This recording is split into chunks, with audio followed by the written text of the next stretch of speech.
Hello, everybody, and welcome back to This Week in Global Health, otherwise known as TWiG. TWiG is a weekly live global health news roundup. This week, we're going to be talking about LGBT. That stands for lesbian, gay, bisexual, and transgender community, and the relationship between that community and public health, and particularly public health and policy. And we've got a special guest on tonight, or today, depending on where in the world you are watching this, Michael Bear. I nearly said Bar, but I'm told that it's Bear. Michael, great to have you with us. Before we carry on, what I'm going to do is perhaps just give a couple of definitions around a couple of key words that will be used in this conversation, just to give you a little bit of context. Firstly, I've often had people ask about what is the difference between sex and gender, or what do we really mean by the word gender. So just to give a little bit of clarity around that.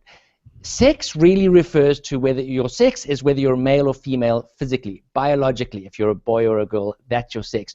Gender is slightly different. Gender is really about the roles and the expectations of society. Like in some societies, there's an expectation that boys don't cry, or girls should wear pink, or women should carry the water, something like that. Then it's also about the aspects of masculinity and femininity that an individual identifies with, including their sexual orientation and preferences. Right, so that's gender and sex. Another thing that we're going to talk about a lot during tonight's show is inequity and inequality. And there again, these are two words that often get used interchangeably, but there's some subtle differences. To my understanding, inequality really refers to the unequal distribution of resources, freedoms, and opportunities. So that's the unequal distribution within society. Inequity, by contrast, represents the unfairness or injustice or discrimination that is imposed on particular groups within society, which itself leads to inequity or the unequal distribution of resources, freedoms, and opportunities. So I hope that makes sense. That's just to give a little bit of context. We're going to be using these words during the conversation. I'm going to ask Matt. Matt, would you give a little introduction and tell us a little bit about Michael, and then jump in with a couple of questions? Sure, absolutely. So to introduce the topic for today, we're looking at discussing LGBT global health issues. Now, the U.S. Department of Health and Human Services has outlined that LGBT health is a global issue. We have issues in the LGBT population by disease, but what we're going to focus on today is just a general overview of the marginalization of this population. So, with the LGBT people worldwide, we are seeing some great, or rather some significant actions taken by various countries with this population. And we're seeing these actions at the political level. We are seeing some countries expand the rights of the LGBT population, and we're seeing countries restrict the rights. So, to introduce this topic, I have an expert in the field of LGBT health, Michael Bear. Michael has been a program manager and policy analyst for grassroots change in San Francisco, California. He has served as an expert in LGBT public health policy and advocacy for many years, and he has worked on international health programs to improve health equity, increase capacity building, and engage in government affairs. Michael has recently published on global health issues related to the LGBT population. Therefore, let's give Michael a warm welcome. And Michael, take it away. Tell us a little bit more about the gravitas of LGBT global health. Over to you. Sure. Thank you. So, I guess the biggest importance is to look at the way that policies really, infringe upon the health of individuals. So 78 countries criminalize LGBT behavior, and 10 countries actually have the death penalty for LGBT behavior. And it's not only the policies that marginalize, but also like social mores. So it's not necessarily where there's only laws, but where there's social marginalization. And what policies and social marginalization do is they ultimately prevent people from seeking health care they may need, from having places that they can go to seek that kind of health care because a health center may be shut down by the government for serving a community that's criminalized, and that sort of thing. So. Yeah, and you speak to health access as one of the main issues. Health access is being restricted with this population in many countries. And would you mind explaining a little bit more on what that entails? Sure. So in Uganda, they actually shut down a U.S. program that was focused on men who have sex with men, which is a common term used in public health for gay and bisexual men. They shut it down because of the criminalization of LGBT identities in that country. And so these gay and bisexual men had nowhere to go for sexual and mental health needs outside of that one program because the laws that they were passing actually required medical providers to report gay and bisexual men or LGBT people in general to the police. So that's just one example of ways that that policies infringe upon healthcare-seeking behavior. You speak to Uganda, which has certainly been in the news recently, as well as Russia, with policies pertaining to LGBT people. And with that, we have seen in the news recently that there are policies being created that not only infringe upon the rights of this population, restrict access to healthcare, but also criminalize the LGBT population. Can you explain a little bit more on what is happening in terms of criminalization?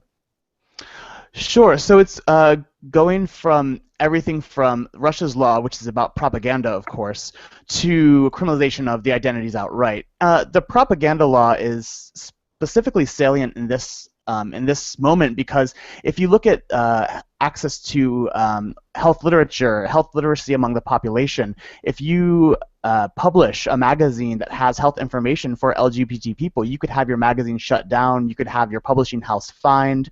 So it just really prevents people from not only accessing services, but the basic information to keep oneself healthy. Right. You know, the interesting part to this equation seems to be related to health systems. And not just health systems, but just systems in general. So with the countries that are infringing upon the rights, do you feel as though these policies are supporting the violence that we're seeing against LGBT populations? Well, absolutely. When you marginalize any people's, whether it's bisexuality or race or ability, through policy, it's going to send a message out to people in society that there's no value in these individuals, and so acts of violence are almost tacitly approved. Right. It seems as though it is inherent in the policies that they're targeting a specific population. The thing I've been noticing, and I'm sure you're noticing as well, there seems to be a polarization happening across the world. And what we're seeing is some countries are expanding the rights of LGBT people, and other countries are significantly restricting the rights of LGBT people. And with those restrictions and with those expansions, it certainly ties into health access and just general health issues for the LGBT population. What I find interesting about this is that it doesn't really seem to be any particular type of country. So we're seeing this happen in both industrialized nations such as Russia, but also in less industrialized nations such as Uganda. So what are your thoughts on this? Do you see this polarization happening as well? Somewhat. You see it more in nations that have a socially conservative or religiously conservative majority. So there would definitely be Russia, countries in Africa, countries throughout the Islamic Crescent. But also there's countries like Guyana in South America that are surrounded by more liberal regimes that don't have policies. Guyana actually has prison sentences for gay men. So you kind of see it in these different areas, but I think it is around social conservatism, and in some cases, poverty promotes social conservatism because lack of education, lack of access to information on people who are different, it really promotes this sort of monoculture in a lot of Right. countries. And I think it speaks to the fact that the health industry is not self-contained. There are many other industries, there are many other areas that tie in to the health industry, and it's all interconnected. It really is. So to wrap things up, and we really just wanted to introduce the topic in today's episode, but to wrap things up for today, what can health professionals do to counteract this injustice happening to LGBT the LGBT population? Because we know that in some countries it's even illegal to even speak out about this. So what can we possibly do? So I guess that's really there's a two-part answer to that. First is even for LGBT allies in the medical professions to really access LGBT cultural competency material, because although you may be an ally and have no personal issues with LGBT people, really understanding the nuances and specifics will help prevent you from having your own kind of subjective ideas come through, whether it's about gender normativity or heteronormativity. And the second thing would be to really look at and support not only local LGBT organizations and tap into them for their community contacts and resources, but also the international ones like the International Gay and Lesbian Human Rights Campaign, which does a lot of health-related work, or MSMGF, which stands for the Global Forum for Men Who Have Sex with Men and HIV. These organizations are doing great work. They're embedded in local community NGOs, and they really have the kind of capacity to create change at the local level. Thank you so much, Michael. And hopefully this provides everyone listening in today with at least a beginning understanding on what's happening with LGBT people. And if possible, we can start beginning to think about strategic ways to address this issue. Thank you so much, Michael. Thank you. Michael, we definitely need to bring you back on the show again soon, because it's a big topic, and we were talking about it in the pre-show that we really want to do more episodes that address issues like this, that address issues of inequality and inequity and unfairness. So if you're willing, we want you back. I just have a quick question. I was thinking about the fact that we do see these extremely overt, I think of them as kind of almost aggressive acts against the LGBT community, with laws that throw them into prison, etc., etc. But it occurs to me that there's also almost like a passive aggression to them. There's certain national leaders who deny the existence of homosexuality in their country, for example, and sort of say, well, it's not a problem in our country. Nobody here is gay. And I kind of think that, firstly, that's a huge insult to that community. But secondly, it also trickles down into the way that country may develop policies around providing healthcare to address the specific needs of that community. Is that something you're seeing? Is that something that's part of this dialogue and discourse? Absolutely.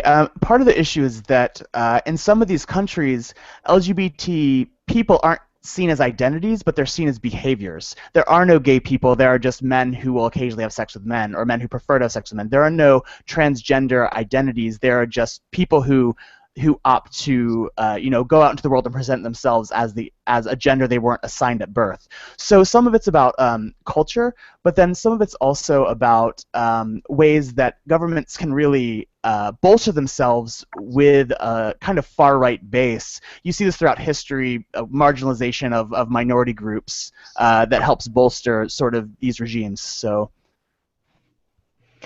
And I think it's like Greg said, we want to do a series on this. It's exceptionally important to cover this topic because it's such a broad spectrum of things that we need to pay attention to within health, within policy, within human rights.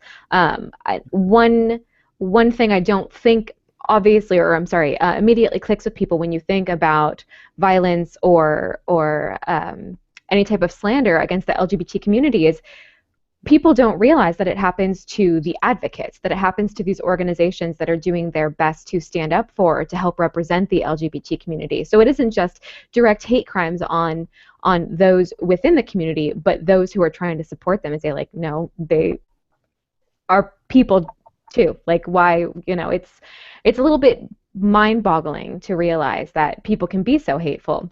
And on top of that, you had published an article or a paper, and I had the opportunity to review your publication, and there were so many fantastic points in it. One of them talking about the spread of this anti-LGBT mentality, and it actually, in Uganda, how a lot of the legislation, the anti-gay legislation, stemmed from an American minister who had mentioned these ideas and was involved in this legislation. I mean, that was mind-blowing to me in terms of, And it's not just this one minister. It's actually been systematic. We've been finding that more and more you're seeing organizations that have failed to pass policies in America starting to focus on other countries that are friendly to the ideas and really almost act as lobbyists and write draft legislation for these countries and advise them in ways to oppress burgeoning LGBT movements. So it's not just one-offs, it's really a systematic effort from people who oppose LGBT rights.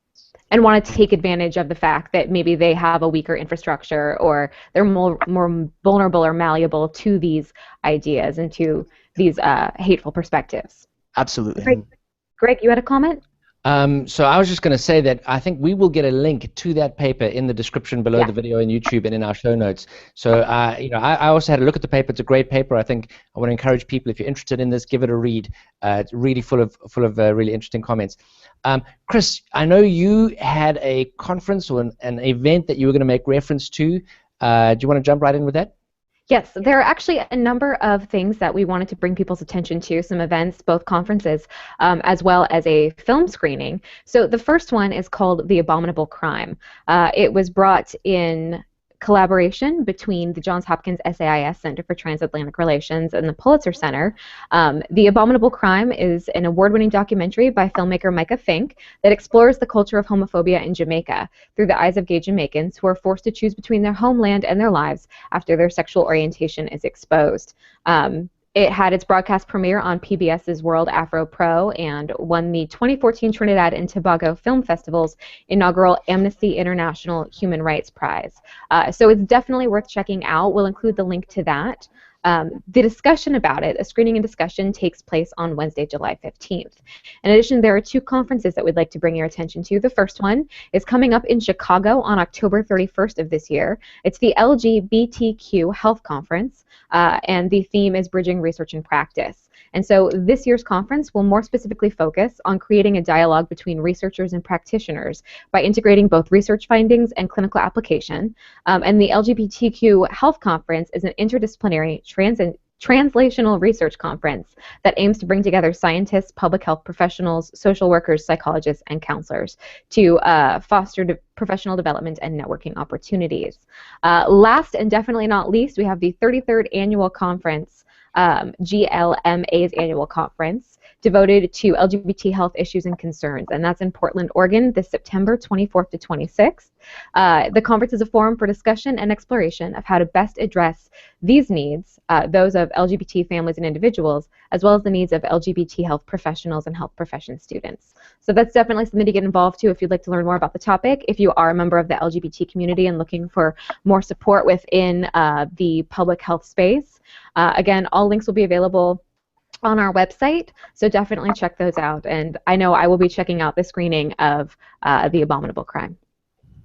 Okay, thanks very much, Chris. Well, we're going to end the show there. That was terrific. Thanks very much, Michael. Thanks very much, Matt. That was really. I'm excited about learning more about this. I'm excited about having other episodes that deal with this in the future. Just to let you all know that if you're watching this, we've got a podcast, so you could listen to this as a podcast. Obviously, we're on YouTube. That's probably where you're watching this at the moment, or you might be on our webpage. We've also got a blog, so we want you to interact with us. Get us on Twitter using the hashtag TWiG, TWiGH, that stands for This Week in Global Health, or @TWiGHteam on Twitter. We've also got a Facebook page, a LinkedIn page. We're all over the place. So find us, talk to us. We want to hear from you. We want to hear your ideas, thoughts, opinions, pontifications, etc., so on and so forth. Thanks very much for listening. We appreciate you guys. Until next time, don't ever change, don't do drugs, always do your best, and speak to you again, same time, same place. Bye.